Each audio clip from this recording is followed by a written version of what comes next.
Hi, I'm Dr. Lisa Zaretsky, and I'm here with Rachel Lithgow. And Rachel's a client of mine, and I'm so excited to introduce. She is launching her new book, My Year of Really Bad Dates. And what's so amazing is that this is really a story of transformation and Rachel's therapeutic process. And I am so privileged and honored to have walked alongside her as she's gone through this. And I'm so excited for everyone to see her journey and to see what's possible. So I'm going to talk to Rachel a little bit, and we're going to share a little bit about the book. Do you want to give a little summary about the book? I have always written. I spent a 30-year career running pretty large, well-known Jewish cultural institutions and museums and archives and libraries. And I left my marriage in 2018. I separated. We'd been together for 27 years. And it was incredibly challenging and hard. And in 2021, I started really thinking through where my life was going. And I left the museum world, and I gave myself 2 years to write. And I had enough money saved for 2 years to be able to support the kids, pay the mortgage, and write. And I wrote a novel, I wrote a memoir about my father, and I got an agent, and those books went out on submission, and they didn't sell. And then I finally met someone that I thought was really perfect for me and that we were a good foil for each other.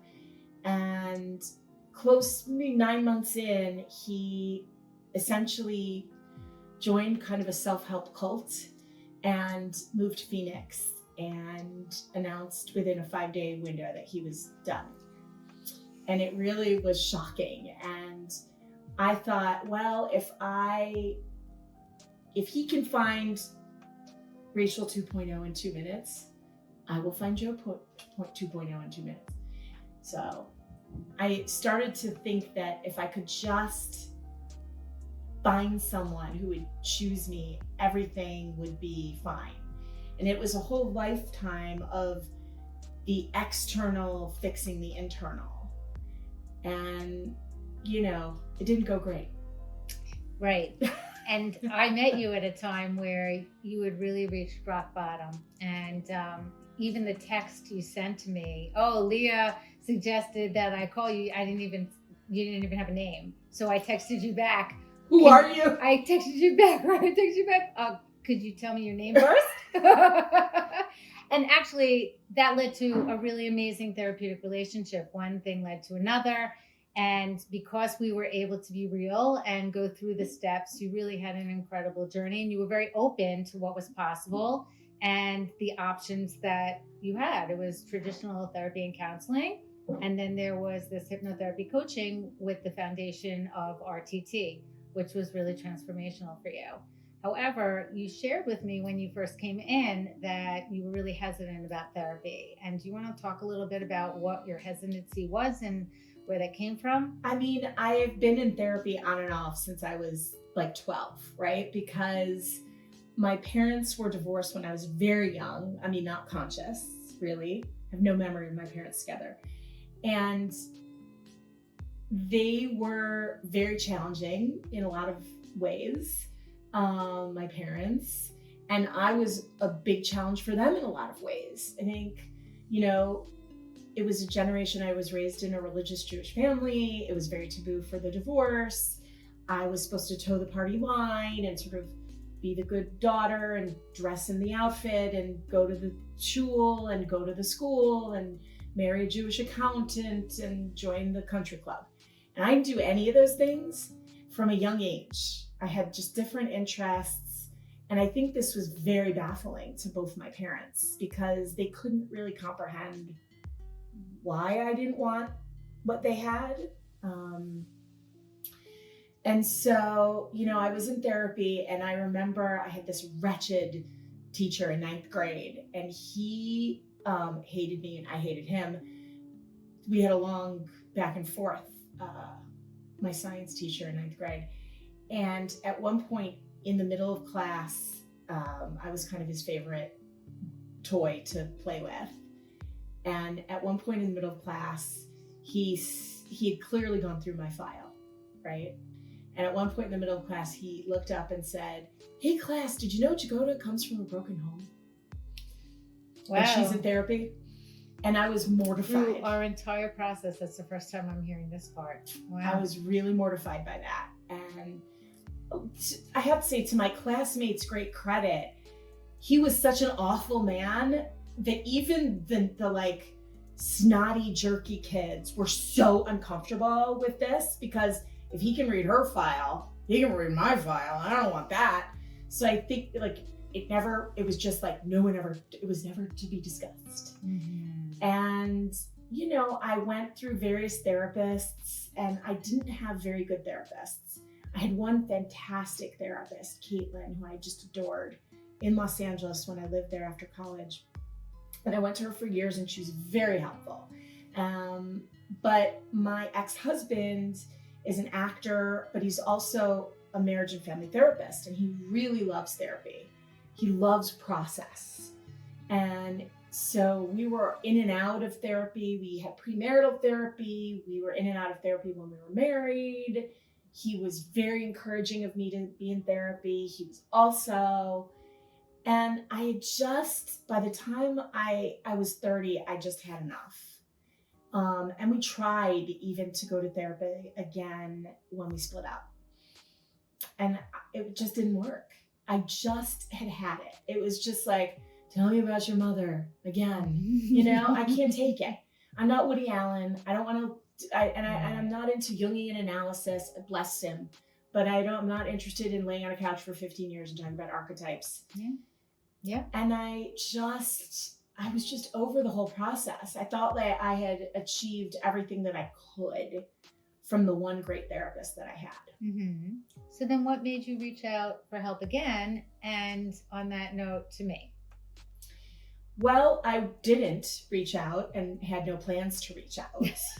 So there's that. But you did. I did. Ultimately, I did. When there really wasn't a choice anymore. It was rough going. And I'm not great with vulnerability. I'm improving, I'm working on it. But it's not a thing. I, in fact, for many years had a sign in my office that read, "You can't cry in here." And there's no crying at work. And I don't do well even when my kids cry for any period of time lasting longer than 30 seconds. I don't handle it well. When I was a kid and I would cry, my parents would roll their eyes and call me Sarah Bernhardt and tell me I was dramatic. And I had, you know, the only time that I cried as an adult really often was when I got married. My in-laws were pretty brutal to me, particularly my mother-in-law, and she would just verbally assault me on a regular basis. And I would just start crying. And after a couple of years, because she would get angry if I was overly emotional, like if I made noise or sobbed or something. And so after a few of these attacks, I learned to just swallow the noise, and I would just sob, like tears would just flow down. And after we split up and after I just kind of didn't have to deal with that, I really wasn't a big crier, and it was starting to leak out. You know, Which you go into in the book. I do. I would hear a song on the radio and start weeping uncontrollably. I mean, it was like, I was like the person on the AT&T commercials, you know, back in the 80s or 90s, where the soldier would call home to his mother. And I would just weep uncontrollably at any commercial like that.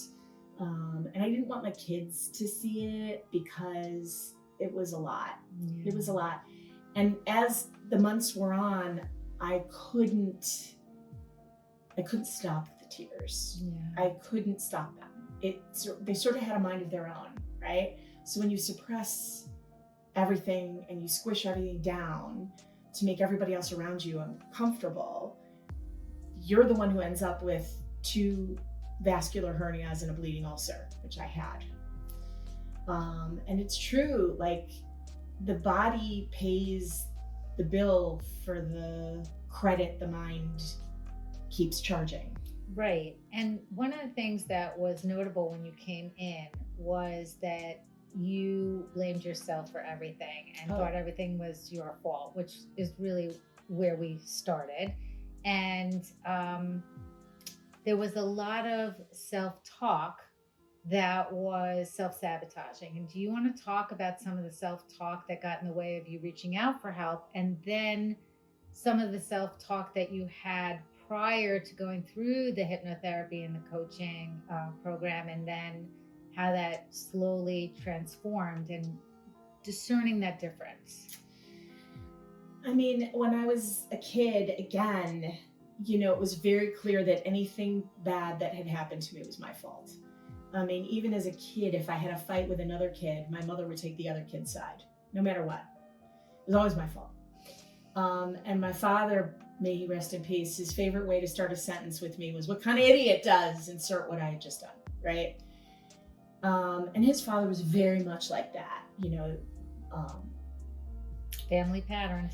Yes, but also in fairness, they were running away from Nazis, right? So their life was hard, and life was about being strong and not caring about things. Just, your whole purpose in life is to sort of have children, feed them, repopulate what the Nazis stole from us, and work and then die. Like, it was just not, Right. There wasn't a lot of, we were before, our family was really before mental health and quality time and caring about your feelings. That was not really a thing. Well, many families are. Intergenerational trauma is real across many cultures. And it wasn't just the intergenerational family trauma you had. You had trauma from your in-law family. You had trauma from multiple environments in your life. And those situations and experiences were talking to you in your head, which did prevent you from reaching out, but then led to you reaching out.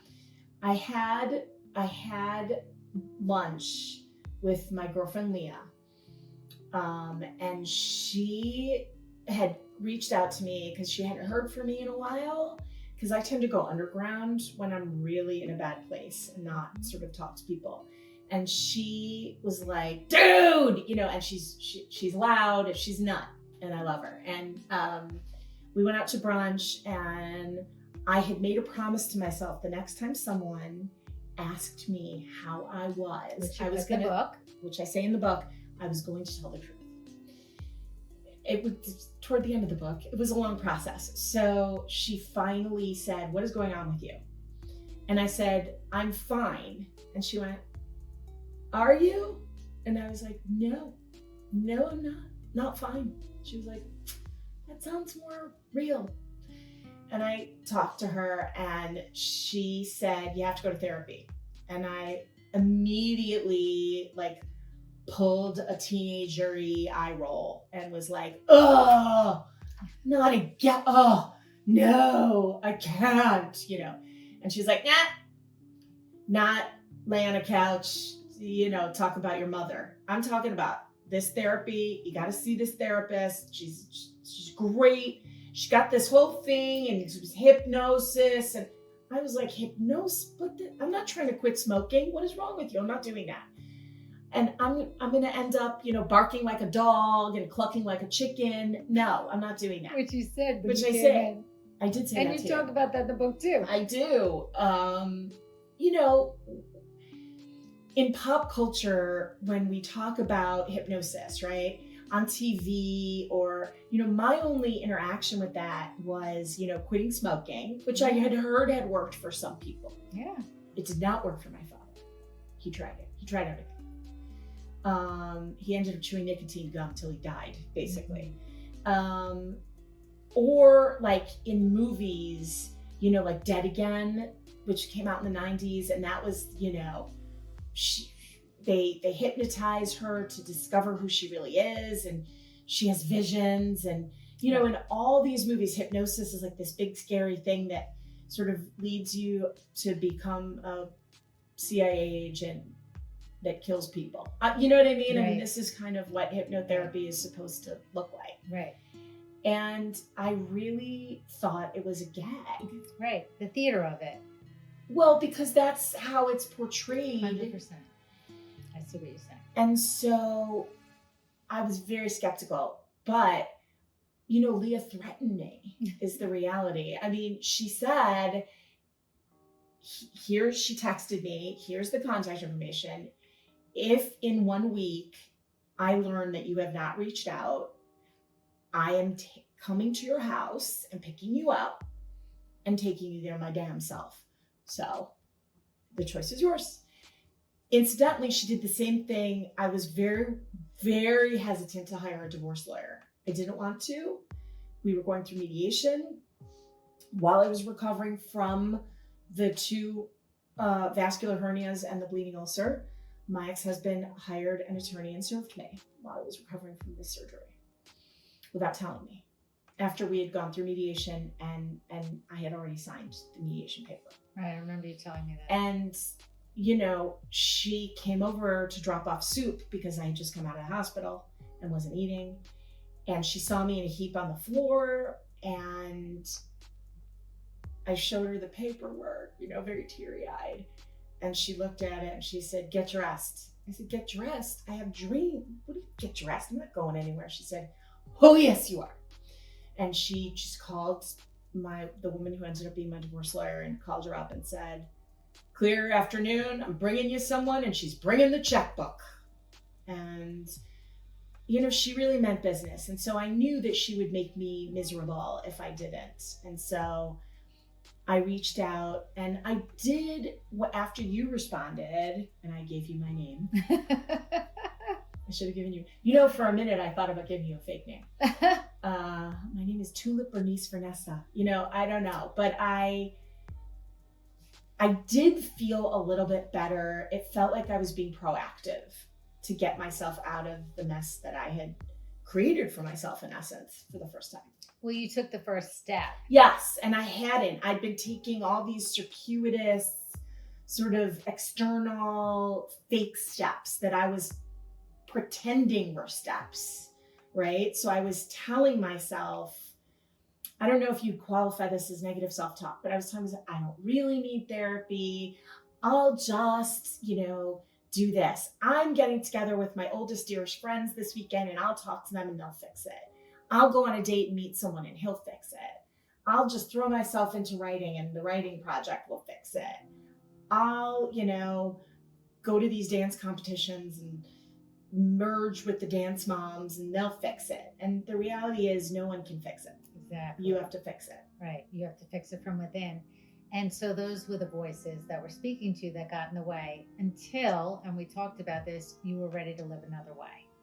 And it didn't matter whether you believed that the hypnotherapy or anything that I had to offer would work. You wanted to live another way. And that's where we talked was your starting point. Do you want to talk a little bit about that? I mean, I came in and I was pretty skeptical, I think. I had a lot of, I know this is kind of therapy speak, but I had a lot of walls up. And I was very hesitant, sarcastic, glib. I was sort of going through the motions, right? I was physically there. Oh, I know. But I wasn't really there. Mm-hmm. And, you gave me a lot of things to read. You recommended some things. But I think the thing that really gave me pause is when I, said to you, I think I might have screwed up my last shot at having a relationship with this man, Joe. And you were taking a lot of notes, as you do. And you put your pen down and you looked up and you smiled at me and you said, it has nothing to do with him, right? And I said, I remember this. Well, but kind of. And you said, no, it's no wonder. And I write about this in the book. Yeah. This is the first time in your life it's been quiet. You're not taking care of a boyfriend, a husband. The kids are getting older. It's quiet. And you're not managing 25 people and curating an exhibit and acquiring things for an archive and flying to Europe and 28 times a year and all these crazy things that you were doing. It's just quiet. Of course, now is the moment. You've never had quiet. I had been working 60 to 100 hours a week since the age of 18. And I was, 49 years old. Mm-hmm. That's a lot, right? And that served a purpose for you. Yes. Not a healthy purpose, but it served a purpose, which we started to talk about. And you found out more about that through the hypnotherapy process. And one of the most profound tools I have and that you experienced as part of that process is RTT, Rapid Transformational Therapy, where we do a deep dive and we tap into the subconscious and we do regression back to the roots, reasons, and causes of what's in your way and why things are the way they are. And do you want to talk a little bit about that process and why tapping into the subconscious is so different than your other experiences in therapy? And that led to this book. I think the main thing that really hooked me was that it wasn't talking about your childhood and your mother and your father and all the craziness. And, everyone's got a story, right? Mine's a little kooky, but there are plenty of kookier ones out there. I think what appealed to me the most about RTT was the idea that it worked on one issue. It had a beginning, a middle, and an end. It wasn't an endless couch that I would have to face for 50 minutes every week for 5 years before I saw anything. I'm a very pragmatic, linear thinker. I'm identify problem, solve problem, move on to next problem kind of person. And I think that was the thing that made me take the leap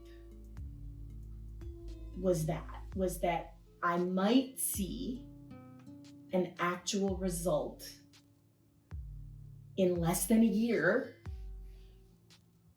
from this experience, and that I would feel better because I was feeling, it's very hard to describe how I was feeling. I really was very detached from every aspect of myself. I wasn't connected in any way. I had no kind of mind-body connection almost. Right, the mind-heart spiritual, all of that was fragmented when you first came. And part of the process was making that connection again. And what you thought was in the way was really not what was in the way. Correct. It was so much deeper. And you thought you were working on one thing. And when you got to the roots of what was really in your way, which is on the book, and I'm not going to give it away, so many other things started to change and shifts started to happen and transformation began. And instead of reinvention, you did renewal and you came home to yourself, and you talk all about that in the book. So we don't want to give that away, but can you summarize a little bit more about that to give a peek so that people understand what I'm talking about? I think, I had never really thought about that before. I had done I'm not really a new age person, but I went to Peru and I lived in a village for 2 weeks. Right. And You talked about did that ayahuasca. It was, again, not saying it wasn't valuable. It certainly was, but it was something external. It was like, I'll go there and do this and that will fix things. And I do know there are plenty of people that have benefited tremendously from that experience. It's very good for addiction, for example, and lots of other things. And I'm trained in that methodology, which I bring that framework into the program without the substance of the hypnotherapy instead. Yeah. So I had sort of tapped into the subconscious a little bit with what they call the medicine or the Mother Aya. Yeah. And again, even after I experienced that and did that, I still didn't believe it, which is weird because I definitely saw some positive things. I was able to let go of a few things and it was very helpful. But when I really dug in and committed to the process, it was very life-changing. I was a nervous wreck that first time. And I had read a lot, probably overread. And you looked up online and you took all about that in the book God. too. When they say don't go to WebMD, don't do that. You know what I mean? Don't read Reddit. Don't do those things. I did all those things.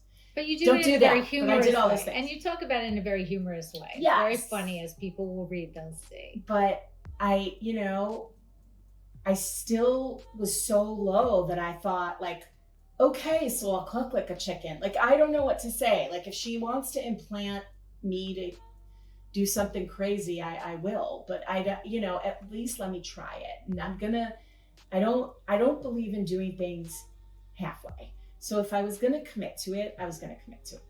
And I committed to it. But I was nervous. I didn't skip into your office singing "It's Great to Be Me." You know what I mean? I was not like, and I had thought about canceling the appointment a few times, but I didn't because I made the commitment.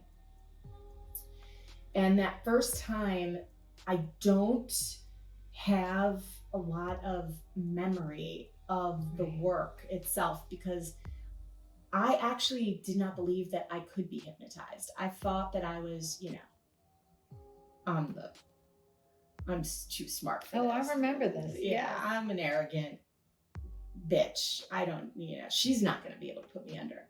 And I really don't have memory. Which can be common. Yes. But because you went deep and you did a deep dive. And you were ready. You were absolutely ready. Yes. You were ready to live another way, and you let go and you let your mind and the process take over. And the results are incredibly obvious, including this book and your incredible life transformation. It really has been something. I mean, after the first session, which was several hours, I went home and I experienced fatigue in a way that I had never experienced fatigue. And, just to give you some insight, I was in labor with my first child for almost 70 hours with no sleep. Do you know what I mean? And I do. Yes, you do. And I had never been as tired as I was after that session. And on day 2, I called you to say, I'm gravely concerned that I am dying or that I have, chronic fatigue syndrome or something. And we had talked about all the potential side effects, and there may be more that we don't know about. Yes. And this was one of them. But I said to you, you might not realize it because you haven't experienced any of this yet. So as you started to experience the release of all of these things that were in your way, these faulty beliefs, these perceptions, all of the things that we got to the roots of, these beliefs that no longer served you, the beliefs that were faulty, and they released, you started to feel human. I started to feel like myself in a way that I hadn't felt really ever as an adult. And after a couple of days, of sleeping like many hours a day, including taking naps during the day, when I woke up after a couple of days, the energy was really palpable, and it just changed. It just changed everything. And I think the results are when I met you in May of 2023, I was a mess. And in October of 2025, where we are now, my first book is coming out. I don't know what to say. It flowed. I had a first draft in 3 months, and I'd had terrible time finishing writing projects before this, and it just popped out. And this book is really a story of your whole therapeutic process. It just flowed, and the words came, and everything came better. Everything flowed better. It was almost, I don't want to use the word miraculous, but it was very quick. And I think once I saw that the rapid part of Rapid Transformational Therapy, RTT, was real, it helped me even surrender more to the process and go deeper, because the unknown, you're scared a little bit. But once it became very clear that the rapid was rapid, I mean, it was almost shocking. Well, you learn to tap into the power of the subconscious mind, and we can wrap up with this. If you can tell the audience about what you learned about the power of the mind and how that is so central to creating the path that has taken you here. I mean, again, I'm not a new age person. I don't subscribe to a lot of this kind of stuff. However, everything that I said I wanted when I met you in May of 2023 Yep. has come to pass. Yep. It was the apartment, it was the relationship, it was the book, it was I started a consulting business that has been hugely successful. Yeah. I mean, all of these things have absolutely, and I've noticed I relate to people differently. I relate to my children differently. I relate to my ex-husband differently, and I relate to a lot of people You differently. relate to yourself differently. Most importantly, yes. Yes. And even you talk about, and I'll end with this, how you have like a PhD in sarcasm. Your sarcasm went from being very snippy in a defense to part of a fun part of your personality that brings humor, not just to your book, but to your life in general. So I've seen this amazing transformation with you. And I think you see the power of tapping to the subconscious mind and the rapid part of doing that and the transformations that happen as a result of that. And I couldn't be prouder and I couldn't be more honored and privileged to be part of your journey. Thank you. All right. So Rachel, where can people find your book? Again, My Year of Really Bad Dates by Rachel Lithgow. You can pre-order on Amazon. And you can find the link here, and you can go to my website at racheljlithgow.com. And do you want to share your social media handles? Yes, you can find me on Instagram at I am Rachel Lithgow. And I think that's it.